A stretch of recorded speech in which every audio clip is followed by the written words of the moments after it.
Hello my dear students in our new episode of biology program for the third secondary grade. اهلا بيكم ابنائنا وبناتنا طلاب الثانويه العامه في حلقه جديده لماده البيولوجي.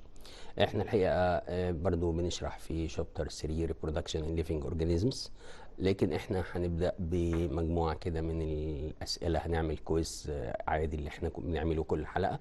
الكويز ده 15 سؤال، اول 10 اسئله قدام حضرتك 10 ثواني تقول لي الاجابه الصح وتدي روحك 1 مارك، وبعد كده في 5 اسئله، كل سؤال حد لحضرتك خلال 20 ثانيه تكون قلت الاجابه، وكل سؤال عليه 2 ماركس. فنبدا مع بعضنا الاسئله. question 1 بيقول لك choose the correct answer. Human eggs and sperm are similar in that dots. The choice A, about the same number in each is produced per month. Number B, they have the same degree of motility. Number C, they have the same number of chromosomes. Number D, they are about the same size. مع حضرتك 10 ثواني تقول لي الرايت انسر.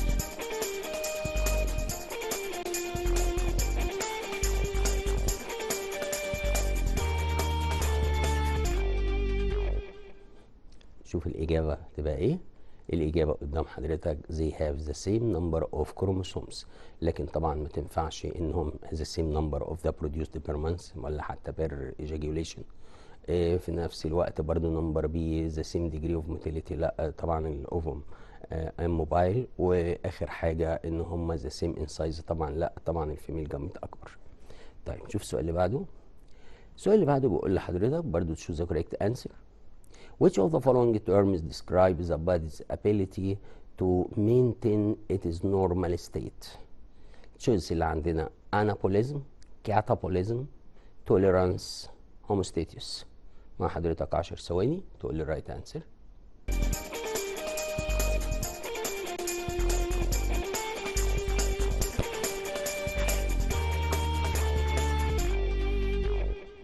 خلصوا ال 10 ثواني. طبعا كل الناس قالت ان هي هوموستاتيس. طبعا الهوموستاتيس يعني keeping the internal environmental balance of the body. question number 3 بيقول لنا which of the following is flexible connective tissue that's attached to bones at the joints? choice اللي عند حضرتك nerve, cartilage, epithelial, muscle. مع حضرتك برضو 10 seconds for the right answer. 10 ثواني معاك.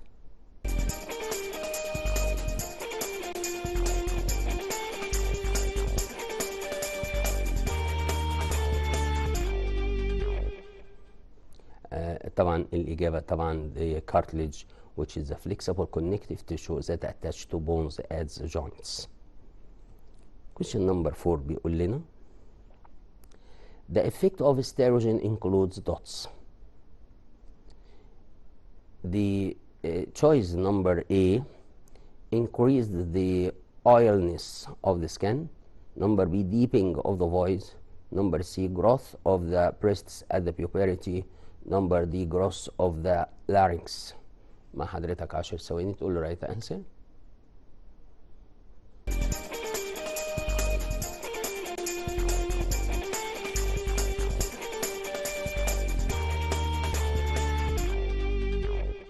سؤال سهل طبعا، والإجابة ببساطة growth of the breasts at puberty، لأن الاستروجين ده female hormone. question number 5 a boy who has not passed through the puberty sustain an injury to his anterior pituitary such that FSH is no longer released but LH is normal. After he grows to maturity, one would expect that he would dots. The choice اللي عند حضرتك B, sterile. Number B, not develop secondary sex characteristics. Number C, B, impotent, means impotence or unable to have the erection. Number D, have impaired function of interstitial cells. مع حضرتك كده 10 ثواني تقول لي الرايت انسر. نقرا السؤال بتركيز.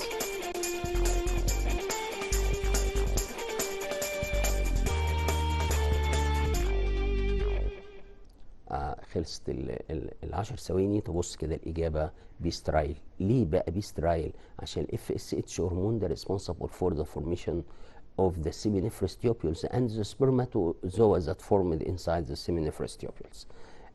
لكن الباقي مش مرتبط بالاف اس اتش هرمون، حتى لو مرتبط بالال اتش هو قال لك ان ال اتش هنا نورمال. question number 6 بيقول لي which hormone is absolutely necessary for the ovulation to occurs. Which hormone is absolutely necessary for the ovulation to occur. وبعدين بيقول لحضرتك LH FSH بروجستيرون ستيروجين. مع حضرتك 10 ثواني تقول لي الرايت انسر.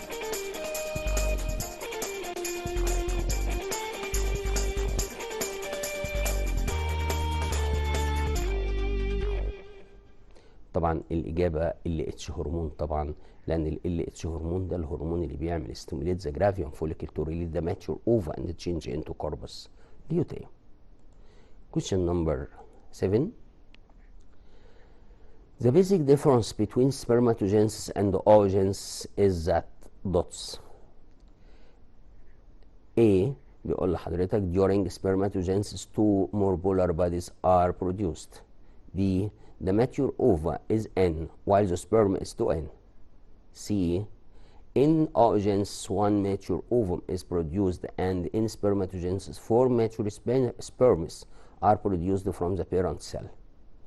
Number D spermatogenesis involve mitosis and meiosis but oogenesis involves meiosis only. مع حضرتك 10 ثواني تقول لي right answer.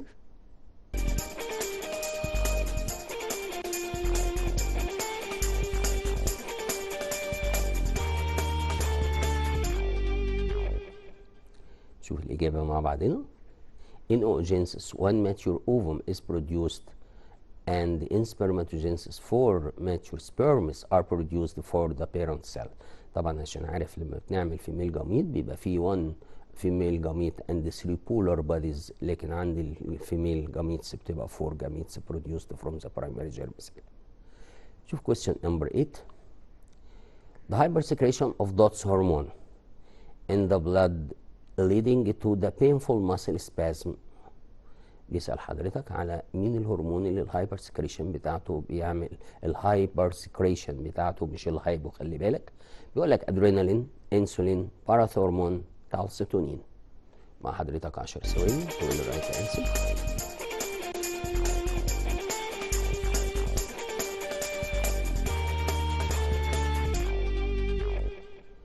طبعا لو حضرتك استعجلت هتقول لي باراثورمون، لكن الاجابه كالسيتونين لانه احنا بنقول هايبر سكريشن مش هايبو سكريشن، وحضرتك عارف ان الباراثورمون antagonize the action of calcitonin hormone. question number 9.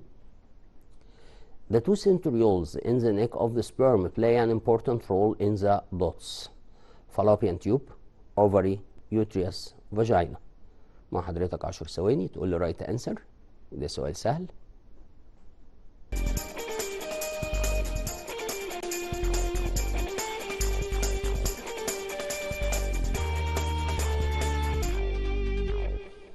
طبعا الإجابة هي ده fallopian tube، لأن احنا عارفين إن المaturation process second meiotic division takes place during the penetration of the sperm and the fertilization of the ovum takes place at the first third part of the fallopian tube. So the centriole stimulates the fertilized ovum to divide it into two cells. question number 10. As the dorsal side of the bony vertebra, the structure connected with the centrum is called the dots. Transverse process, posterior articulating process, the spinal ring, the anterior articulating process. مع حضرتك 10 ثواني تقول لي right answer.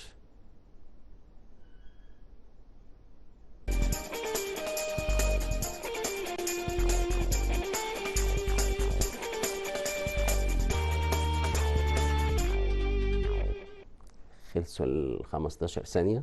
نشوف الإجابة بقى إيه. الإجابة طبعا سي spinal ring. طبعا spinal ring دي it's located as the dorsal side of the bony vertebra that connected with the sternum بون. طيب ال 10 questions دول او ال 10 upper questions دول كان كل واحد عليه ليه 10 ثواني وحضرتك بتجاوبه، بتاخد درجة على كل واحد.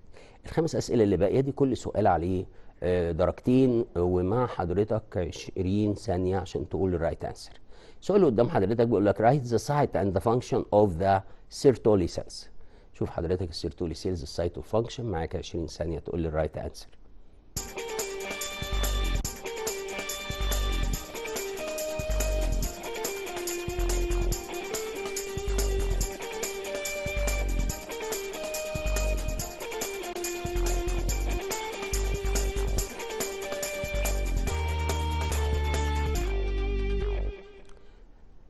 طبعا نشوف الاجابه. السيرتولي سيلز بنعمل تيبل طبعا لما نيجي نجاوب، او هتلاقي التيبل معمول هيقول لك سيرتولي سيلز ذا سايت inside the seminiferous tubules of the human male testes. لكن الفانكشن بتاعته secrete fluid to feed the sperms inside the testes and give also an immunization function. الحقيقه في الفانكشن اخد بالي ان هو بيعمل nutritive substance or secrete fluid to feed the sperms، لكن كمان ما ننساش ان عندها immunization function to the sperms. question number 12 وبرده بيقول لي طلعت الإجابة، مش هنديله ولا ثانية الحقيقة. السؤال ده اللي كان عايز site and function، وبيقول لحضرتك عايز النيوسيلس. طبعا السايت surround the embryo sac of the flower in flowering plants. طبعا الفانكشن بتاعته nutritive tissue for the embryo sac. هتاخد درجتين بقى عادي كده لغايه ما نشوف السؤال اللي بعده. السؤال اللي بعده مايكروبايل. مايكروبايل برضو السايت هنا بنتكلم في مكانين طبعا. the ovule through which the ovule is fertilized وبعدين it allow the water to get into the seed during the germination. الحقيقه دي ميستيك، اديتك درجتين بس خلاص بقى خلص الوقت بتاعهم. طيب نيجي للسؤال نمبر 14 بقى، ده خلاص بقى نركز فيه. بقول لك give reason for removal of the corpus luteum before the 4th month leads to abortion. عايز حضرتك الانسر بعد 20 او خلال 20 ثانية من دلوقتي.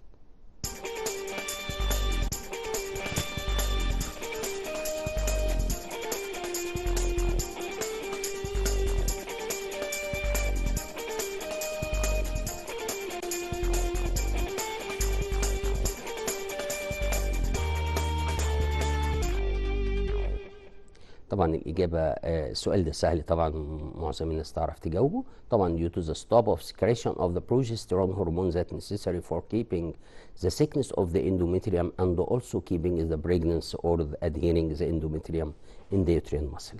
طبعا الكوربس لوتيوم طالما قبل الفورث مانث معروف ان هيحصل ابورشن، والإجابة ليه دي مسألة سهلة. آخر سؤال عندنا في الكويز بتاع النهارده بيقول لي what would happen the two tests lies inside the body cavity in a man. اللي يجرى معاك 20 ثانية تقول لي الإجابة، وده سؤال برضه سهل ولذيذ ومفيش مشاكل.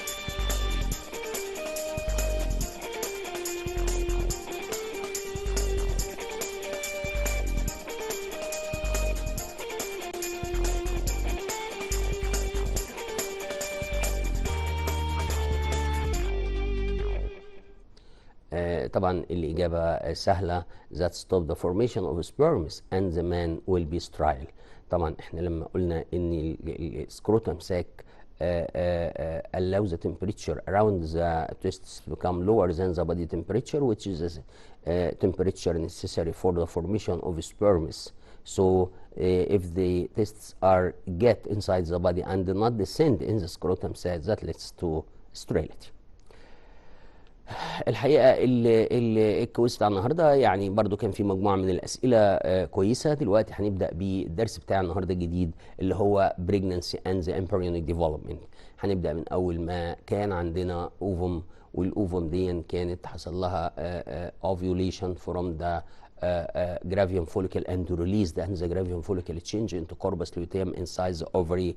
The ovum can survive for 1 to 2 days only, so the fertilization should be takes place at the first third part of the fallopian tube, and there is no fertilization takes place inside the uterus. ما ينفعش طبعا، لان الاوفم علشان توصل لليوتريس محتاجه from 5 to 7 days، لكن هي في اول يومين بس بتعيش 1 to 2 days. وافتكر كمان the sperm survive inside the female genital system for about from 2 to 3 days only. طب نيجي نبدا بقى بالامبريونيك ديفلوبمنت، نشوف ايه اللي بيجرى. طبعا after 1 day the zygote divided by mitosis into 2 cells which are called blastomere. يبقى الزيجوت اللي هو كان اوفم حصل لها fertilization، هنا بقى هتتقسم بعد 1 day، هتبقى 2 cells. 2 cells بنسميهم blastomere at the upper part or at the first part of the fallopian tube. After 2 days or the next day the cells become 4 cells. The rate of cellular division increased to form small mass called morula. يبقى كانت عندنا واحدة وبعدين بقت 2 وبعدين تبقى 4 وبعدين تبقى 8 وتفضل كده لغايه ما تبقى جروب اوف سيلز الناس بتسميها موريولا.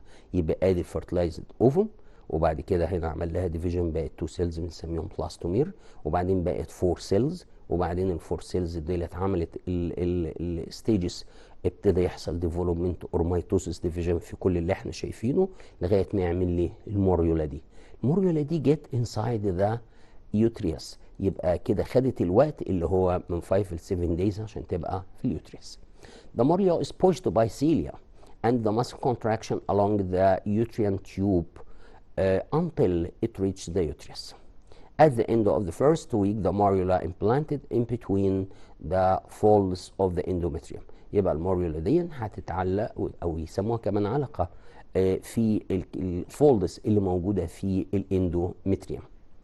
The endometrium reach with the blood supply necessary for the development of the embryo along the 9 months of the pregnancy. يبقى هنا انت عارف ان في استروجين وبروجستيرون، اتكلمنا عن الحلقه اللي فاتت ان ده بيعمل الاستروجين طبعا انكريز الجروس اوف ذا اندومتريوم، والبروجستيرون انكريز ذا vascularity of the endometrium and adhere the endometrium in the uterine muscle.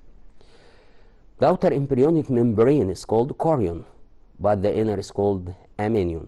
يبقى احنا عندنا 2 embryonic membranes. يبقى الممبرين الاولاني اسمه كوريون، الممبرين الثاني اللي جوه اسمه امينيون. الايدجز اوف امينيون هتتجمع علشان تعمل لي الامبليكال كورد ده. يبقى امينيون is surround the embryo with the fluid protect the embryo that's called the amniotic fluid against shocks and dryness. يبقى لازم يبقى في الليكود اللي حوالين الامبريو ده، وافتكر ان الانر ممبرين اللي اسمه امينيون الايدجز بتاعته عامله الامبليكال كورد that connect between the ampullus and the placenta of the mother. كنا بدينا بالاوفم وبعدين حصل لها fertilization after 1 day بقت 2 cells، وبعدين the next day بقت 4 cells، وابتدى يبقى 8 تبقى 16 وهكذا لغايه ما وصلت لغايه ما تبقى موريولا. الموريولا اللي قدام حضرتك دي الجروب اوف سيلز دي كده بقت وصلت لغايه اليوتريس. هتبدا هنا يتعمل الامبريونيك ممبرينز اراوند ذا morula. The site which the morula attached to the endometrium that will form the placenta, and the outer membrane which is called the chorion that connected to form the placental villi, but the inner. يبقى ادي الاوتر ممبرين اهو الخارج اللي بيشاور عليه ده ابتدى يعمل البلاسنتال فيلاي اللي حواليها بره، وبعدين الممبرين اللي جوه الامينيون ده ابتدى يتجمع علشان هيعمل لنا الامبليكال كورد اللي قدام حضرتك، وتبدا هنا الامبريونيك ديفلوبمنت اللي هنبدا نشوفها ازاي. طبعا the umbilical cord is a tissue rich in blood vessels that transfers the digested food, vitamins, water, salts, and oxygen from the placenta of the mother to the embryo's intestine. يبقى عشان كده الامبليكال كورد ده connect between the intestine or the intestine of the fetus and the placenta of the mother. It transferred the excretory wastes and the carbon dioxide from the embryo intestine to the placenta. يبقى كده في كأن احنا بنعتبر البلاسينتا دي هي respiratory organ لغاية دلوقتي. The chorion which is the outer membrane it surrounds the amnion to protect the embryo. The placenta It's the finger-like projections grow from the chorion membrane to be inserted in the endometrium, in which the capillaries of the post-embryo and mother touch. يبقى الحقيقة كان عندنا الأوتر membrane ده كان الكوريون. The edge of the outer membrane are connected to form the villi or the placental villi, but the inner membrane, which is the amnion, the edges of the amnion are collect together to form the umbilical cord that connect between the placenta and the ampullus or the small intestine of the fetus. البلاسينتا بتعمل ايه؟ نرجع للبلاسينتا مرة تانية. البلاسينتا اللي قدام حضرتك دي بتعمل functions مهمة جدا. أولا transfer digested food, water, oxygen and vitamins from the mother to the embryo by diffusion to get rid of the embryo excretory wastes. يبقى دي كأنها السيركولاتوري سيستم والريسبيراتوري سيستم بتاع الفيتس اللي بيديله اكسجين وفود وبياخد الويستس يرجعها للبلاسينتا اوف ذا ماذر. لكن كمان هي مهمه جدا انها تعمل secretion of the progesterone hormone at the 4th month of the pregnancy. عشان كده كنا قلنا ان الكوربس ليوتيم degenerates at the 4th month and the placenta formed to secrete the progesterone hormones that keep the vascularity and adhering the endometrium in the uterine muscles.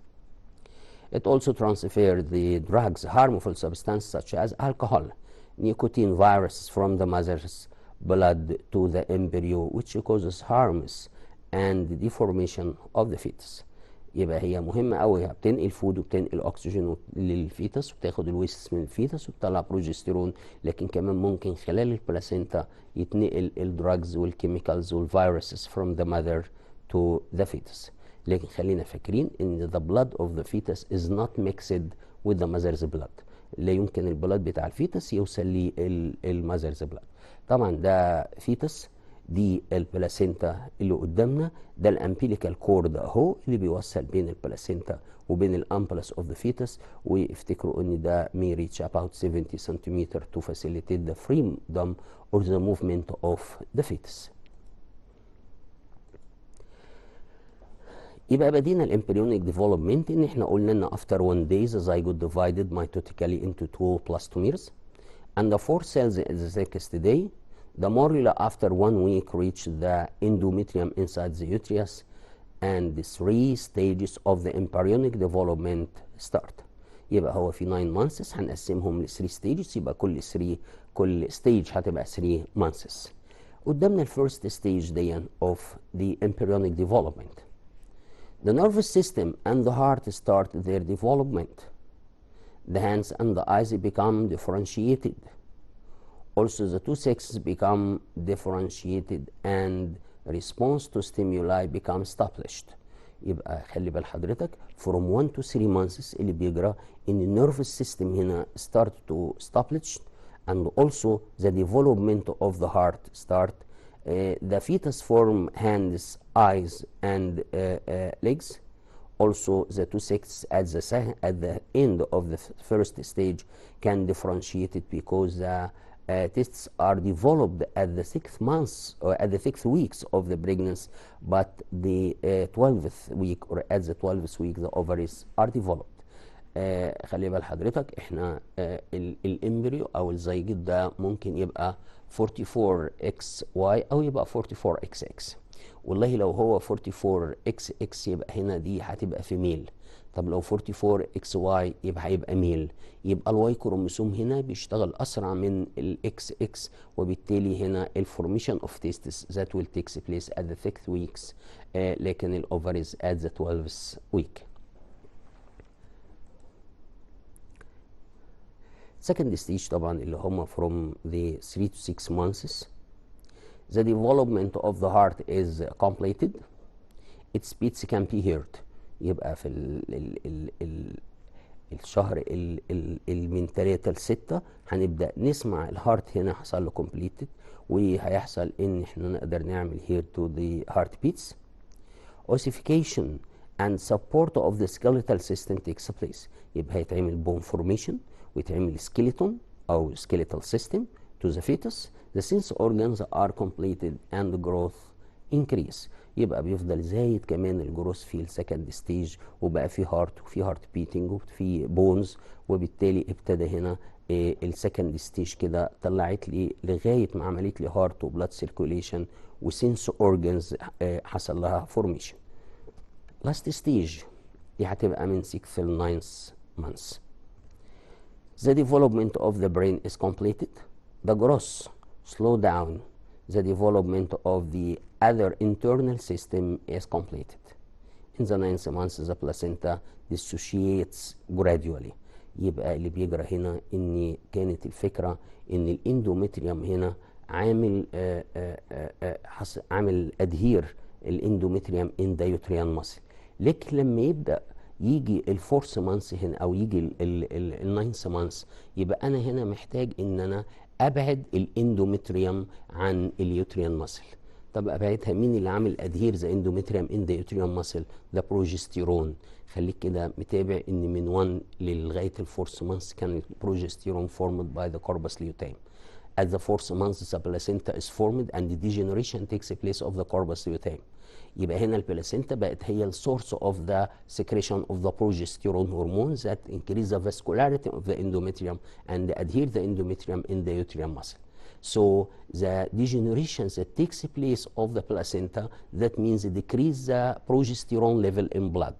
progesterone هيقل، يبقى الادهيشن فورس between the endometrium and the uterus decrease.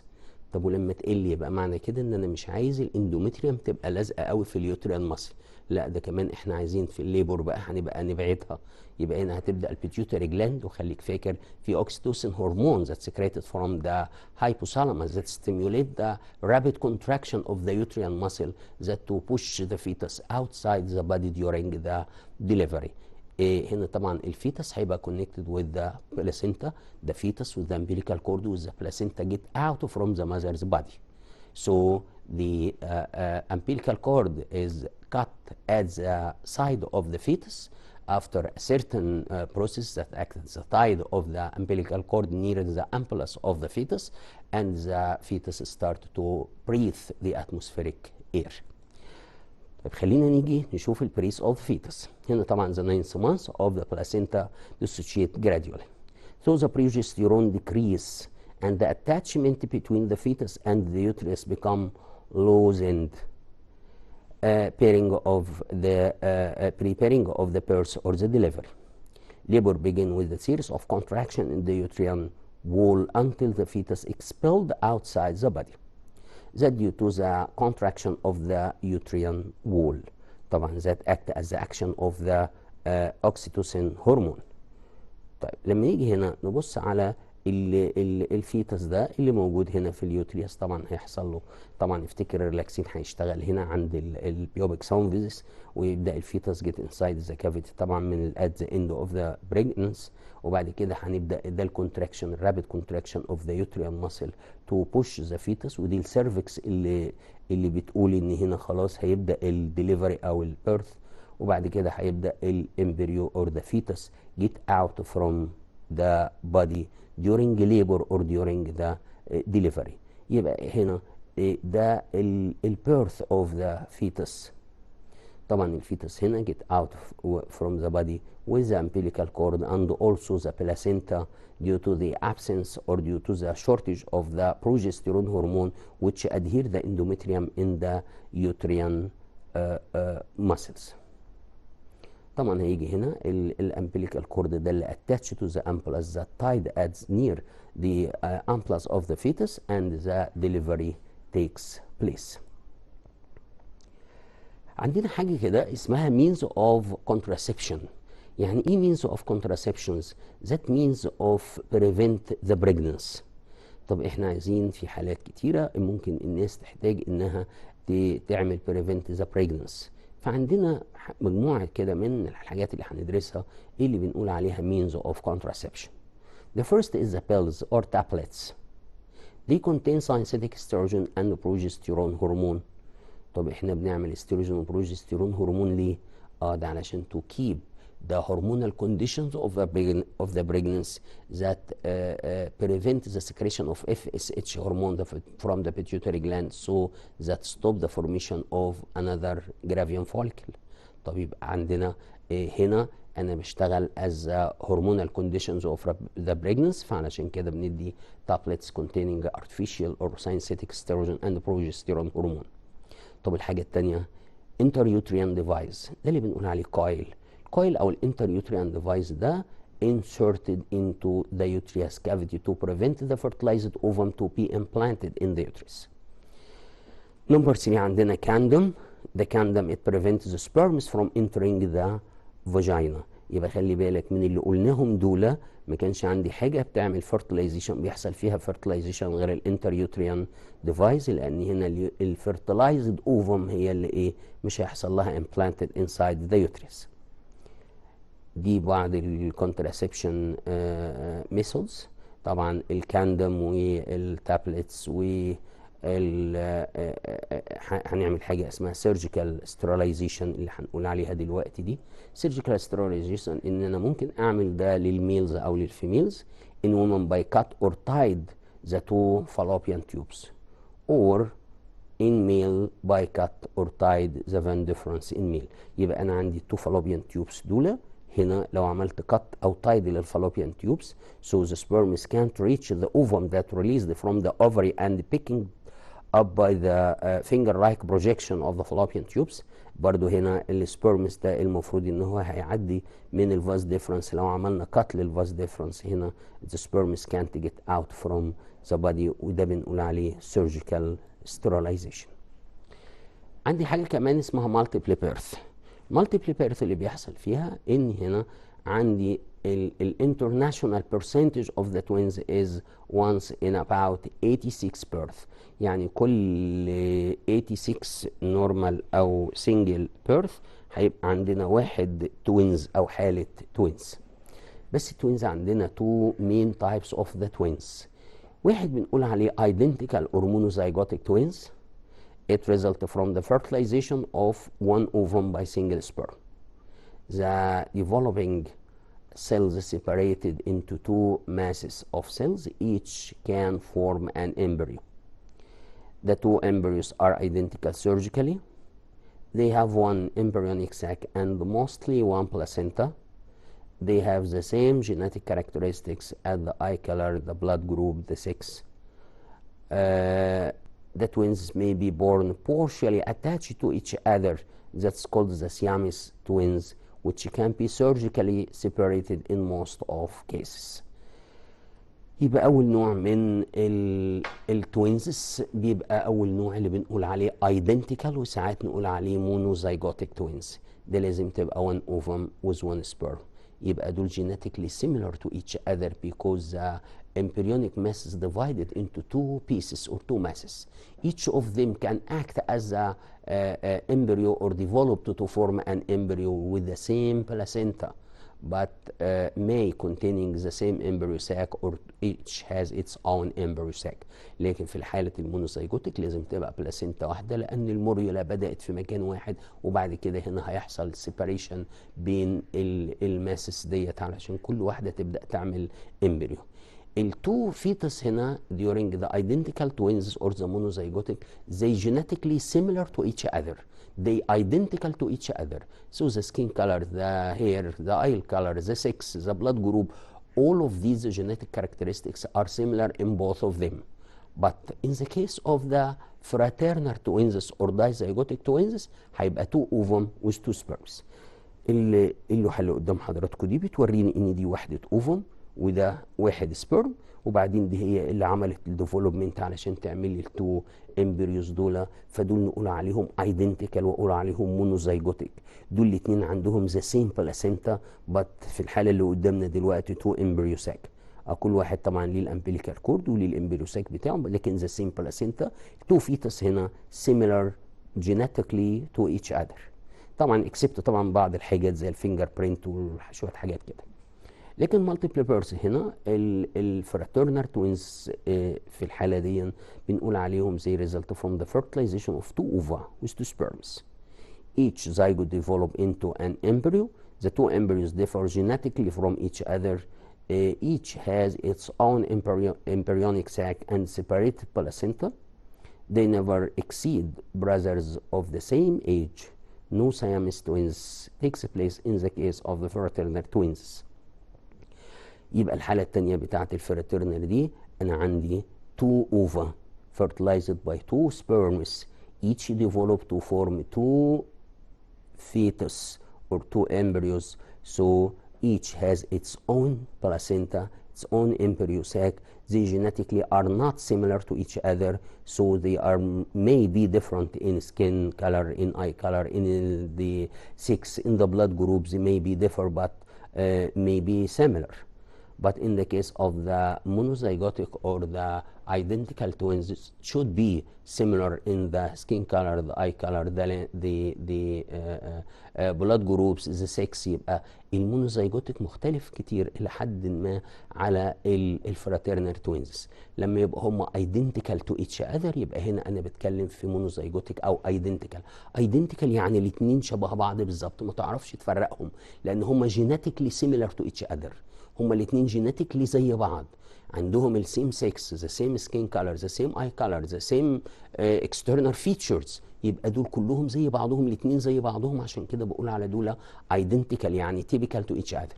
لكن في الحاله الثانيه دول هما just two brothers or brother and sister or two sisters with the same ages. ممكن الاقي السكين كولر مختلف، ممكن الاقي الاكسترنال فيتشر مختلف، لكن هنا بيبقى two ova are produced and fertilized by 2 different sperms. يبقى لما دي اوفم ودي سبرم يبقى لا ده زيجوت ليه الحدوته تانية مختلف خالص عن ده، لان احنا قلنا ان السبرمز اصلا genetically differ from one to another due to طبعا حاجات كتيره، طبعا due to the meiotic division that produce sperms. في الميوتيك ديفيجن بنعرف ان الكروموسومز are distributed randomly through the gametes, and also the crossing over that takes place during the meiotic division that will form many difference genetically between the sperms. يبقى هنا دي وبرده نفس الكلام لو الاوفم دي طالعه هتبقى واحده من اوفري واحده من اوفري تاني، وبالتالي هنا برده هيبقى في differentiation genetically from each other. هنتكلم عن حاجه اسمها test tube babies. طبعا a mature ovum is obtained from the wife's ovary and being fertilized externally with the husband semen. That takes place inside the test tube in a certain nutritive medium till reaches to morula. Then it reimplanted in the wife uterus to complete its embryonic development till birth.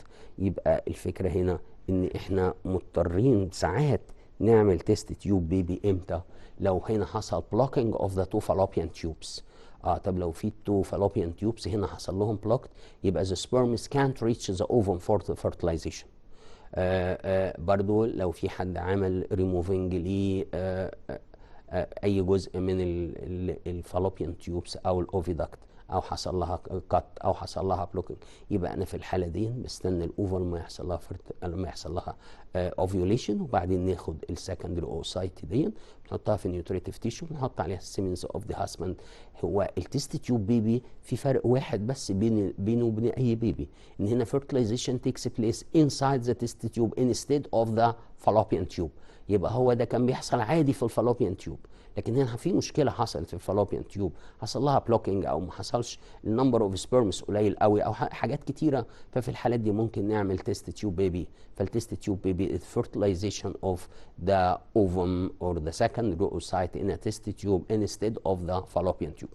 بيسيبها 5 days او 7 days كانها عملت موريولا عادي وماشيه في طريقها كانها في الفالوبيان تيوب، وبعدين نزرعها تاني في اليوترياس وبالتالي تكمل الامبريونال ديفلوبمنت بتاعها عادي. دي قدام حضراتكم كده ان انا عندي ادي الاوفري. الاوفري دي عمل اوفيوليشن يعني عمل ريليزنج ذا اوفم اور ذا سكندري اوسايت. احنا بنقول اوفم تجاوزا يعني، لكن هي طبعا سكندري اوسايت. وبعدين بنعمل بيكينج ذا سكندري اوسايت كده، هحطها هنا في التيست تيوب، وبعدين بنحطها هنا وبيبقى عليها السيمنز اوف ذا سبيرمز علشان يحصل فيرتلايزيشن. طيب نسيبها هنا في النيوتريتيف ميديوم دي شويه، هتبقى بعد يوم هتبقى 2 بلاستومير، وبعدين تبقى 4 سيلز، وبعدين تبقى موريولا. ناخد الموريولا دي نعملها امبلانتد انسايد ذا اندوميتريوم اوف ذا يوتريس.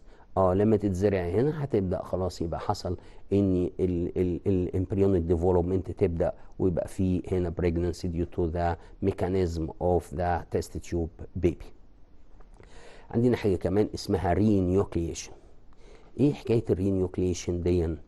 هو هنا لما يجي يقول لك مثلا انا عملت removing the ovum or destroyed by radiation، يبقى the nucleus from, for example, amphibia embryonic cells were removed and transplanted into the unfertilized embryonic egg whose nuclei has been removed or destroyed by radiation. Normal development take place and also giving an individual identical to the characters of the individual from which the cultured nuclei were taken. يعني احنا عندنا مثلا تو سيلز، ادي التو سيلز دول لو عندي اوفم وزيجوت وعملت ريموفينج ذا نيوكليوس اوف اوفم وريبليسد باي ذا نيوكليوس اوف زيجوت will produce an individual similar to the characteristics from the individual from which the zygote is taken. اللي قدامنا اللي قدام حضراتكم دي دلوقتي احنا عندنا فيميل زيجوت، وادي عندنا فيميل زيجوت اهو. الفيميل زيجوت دوت انا عملت ريموفينج، شلت مثلا في الاوفم او حتى لو زيجوت عشان احنا نتكلم عن فيتاس ويز 5 ماذرز دلوقتي. لو انا دلوقتي هنشيل الاوفم ديت، عملت ريموفينج الاوفم ديت اور ديسترويد باي راديشن، بقى عندي اوفم اهي من غير نيوكليس، وبعدين جبت النيوكليس بتاعت الزيجوت دون وبعدين عملت لها implanted inside the ovum without the presence of nucleus or after removing the nucleus. هنا رجع بقى عندي كأن بقى عندي زيجوت جديد هيعمل development وهيعمل division برضو، وبعدين يدي لي complete individual. الانديفيدوال ده genetically similar to the individual from which the zygote is taken. يبقى هنا معنى كده ان انا شلت النيوكليوس وخليت اوفا ما هي من غير نيوكليوس، حطيت نيوكليوس تاني، بسمي الحكايه دي رينيوكليشن. دي بتقول لي طبعا ان النيوكليوس دي carries the genetic material and the genetic material responsible for the development of the embryonic stages. هنتكلم دلوقتي عن حاجه اسمها جاميت بانكس. الحقيقه الجاميت بانكس دي يعني تكنولوجي مهم قوي قوي في للانيمالز اكتر كتير يمكن من الهيومن بينجز. These banks are stored the selected animal gametes, especially those of the cattle and horses, to keep them available for reproduction till the time of need. يبقى الفكره ان انا بجيب السبيرمز بتاعه الانيمال ديت، خصوصا الانيمال اللي هي الغاليه قوي زي الهورس مثلا او الكاتلز، وبعدين بنحطها في liquid nitrogen that may still for about 20 years. وبعد كده بقى بيبدا البنك كمان يعمل لي اوبشن ان هو يقدر يعمل لي separation of X and Y chromosome for the sex determination. طبعا it's possible to separate the sperm with the X chromosome from what with the sperm with the Y. يبقى انا لما اجي اعمل centrifugation او ultra centrifugation يبقى انا كده ممكن اعمل separation between the X and Y chromosomes. يبقى انا هنا هخلي السبرم اللي X هيبقى تحت كده واللي واي هيبقى اقل. طبعا الواي صغير هيتحرك، هيبقى السبرم اللي فيه الواي ده اقل، هيبقى لفوق شويه. هنبدا هنا يعمل سنترفيوجيشن. انا عملت سيباريشن بين اكس اند واي كروموسومز. طب يبقى احنا لو عندي اوفن بقى في الكاتل مثلا ولا الهورسز، عايز ان انا يعني تو جيت فيميلز، يبقى هنا هعمل fertilization of the egg with the X sperm. طب لو عايز اعمل ميلز يبقى هنا بعمل fertilization the ovum with the Y chromosome to produce males. يبقى هنا كمان بقينا بنتكلم في السكس determination of the animals. نبدا بقى نشوف على الجزء اللي احنا قلناه شويه من الاسئله دي. طبعا اخر جزء كان في شابتر 3، وشابتر 3 شابتر كبير جدا، لكن بيحتاج من حضراتكم ان احنا نذاكره باستمرار يعني علشان ما يتنسيش، والمعلومات بتاعته مش صعبه وكلها سهله يعني. نبدأ بأول سؤال كده قدامنا، بيقول لك during the active reproductive life of the woman about dots ova only mature. وبيقول لحضرتك 120 400 600. طبعا ده سؤال مذاكرة، يبقى هتقول لي 400 على طول، لأن احنا إن at the maturity or when the female reaches sexual maturity about 400 ova are formed inside the two ovaries. طبعا في الامبريونيك ستيج بيبقوا thousands، لكن لما توصل بعد 15 years تقريبا يبقوا كده تقريبا حوالي ال 400، يعني 20 for each ovary. The number of chromosomes is reduced during spermatogenesis in the Lotz phase. طبعا فاكرين السبرماتوجينس هيحصل ريدكشن للنمبر اوف كروموسومز من 2 ان ل 1 ان. ده كان في الميوزس 1، والميوزس 1 ما بيحصلش غير فين؟ في الماتيوريشن بروسيس بس. ما ينفعش طبعا مالتيبليكيشن، ده اصلا بيبقى ميتوزس. الجروس ده مش ديفيجن اصلا، ده ستورنج جريت اماونت اوف فود تو فاسيليتيت ذا ديفيجن. والميتامورفوزس طبعا برضو ده كمان مش ديفيجن، ده تشينج ذا سبرماتيدز ان سبرمز. هنا بيقول لي مايوزس 1 occur during spermatogenesis in the dots phase. فاكرين المايوزس 1؟ احنا لسه قلنا مايوزس 1 ومايوزس 2 دول ما بيحصلوش غير فين؟ في الماتيوريشن، سواء في السبرماتوجينسيس زي ما بيسأل السؤال او حتى في الاوجينسيس برضو مايوزس 1 and مايوزس 2 بيحصلوا في الماتيوريشن phase. The fertilization of the ovum occurs in dots, uterus, upper part of fallopian tube, the last half of the fallopian tube, the ovary. طبعا مفيش حاجه اسمها fertilization في الاوفري ولا في اليوتريس طبعا خالص، يبقى احنا بنتكلم في الابر بارت ولا اللاست بارت. طبعا احنا قلنا the ovum survive 1 to 2 days only، يبقى على طول يبقى upper part or the first third part of the fallopian tube. FSH هرمون is secreted from dots. ده سؤال بسيط جدا وسهل قوي. ولا جرافيان فوليكل، pituitary gland، corpus luteum، adrenal gland. طبعا FSH و LH ده ادينو هايبوفيزس، خدناها مرتين، مره في شابتر 2 مره في شابتر 3، يعني pituitary gland. Gravian follicle secretes dots، progesterone، estrogen، FSH هرمون، LH هرمون. من غير كلام نقدر نقول استراديول، اللي هو مين في دول بقى؟ يبقى استروجين طبعا. the hormones that secreted from the Gravian follicle which increase the thickness of endometrium and responsible for the regulation of the menstruation cycle and the appearance of the female secondary sexual characters. LH hormone is secreted from dots: Gravian follicle, corpus luteum, endometrium, the pituitary gland. طبعا LH زيه زي الاف اس اتش، ما فرقتش كتير، الاثنين من الادينو هايبوفيزس اوف ذا pituitary gland، يبقى الرايت انسر ذا pituitary gland. Abortion may occur due to dots: removing of the ovaries after the 4th month, removing of the anterior lobe of the pituitary gland, removing of the posterior lobe of the pituitary gland, decreasing the FSH hormone. طبعا الابورشن ده مرتبط بالال اتش هرمون او مرتبط بالبروجستيرون هرمون او الكوربس ليوتين في اول الفيرست 3 مانثس اوف ذا بريجننسي. يبقى هنا لو عملنا ريموفنج اوف ذا انتيريور لوب اوف بيتيوتري جلاند، يعني هيبقى مفيش ال اتش هرمون، يبقى هنا ممكن يحصل ابورشن. هنا بيقول لي رايز ساينتفك تيرم، بيقول لي the cells which secrete a fluid to nourish the sperms inside the testes. خلي بالك في inside the testes ديت نركز عليها، ويسألنا على السيلز دي اسمها ايه، وبيعمل nourish the sperms، ومش عايز اقول لك كمان عندها immunization function، يبقى على طول دي اسمها Sertoli cells.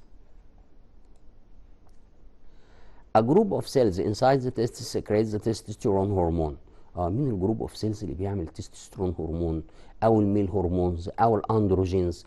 كل دول بيبقى بنتكلم عن cells between the seminiferous tubules or among the seminiferous tubules، يبقى بنتكلم في interstitial cells، يبقى دي interstitial cells. وخلينا فاكرين ان الانترستيشيال سيلز دي عدت علينا مرتين، مرة لما كنا بنتكلم عن المالتي سيلولار اورجانيزمز، لما تيجي تعمل بادنج هنا the bud formed from the interstitial cells زي الهيدرا مثلا والسبونجز، لكن هنا الانترستيشيال سيلز اللي بين السيمينيفرس تيوبسز in the testes that responsible for the secretion of the male hormones. Tubules inside the testes produce sperms. بيتكلم عن tubules produce sperms. ممكن يقول لي tubules affected by the FSH hormone. ممكن يقول لي tubules inside the testes produce sperms and affected by FSH hormone. يبقى باختصار دي اسمها seminiferous tubules.